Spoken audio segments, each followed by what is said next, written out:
Hi everyone! I released a course called React Authentication. It's perfect for anyone who wants to learn how to add authentication to the React app. In this course, I focus on helping you build the foundation of authentication, which is why we'll be using the basic authentication scheme. It's the simplest authentication to implement, and you can use the knowledge you gain in this course to branch out and try other more secure authentication schemes. On top of learning the basic authentication, you'll configure React Router to protect private routes, incorporate smart redirection, preserve a user's authenticated state across page refreshes, and more.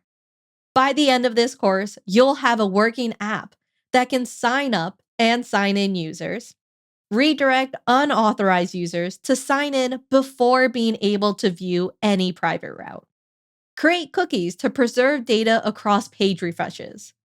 As always, take full advantage of our forum and community, where our Treehouse staff and fellow students can answer all your questions.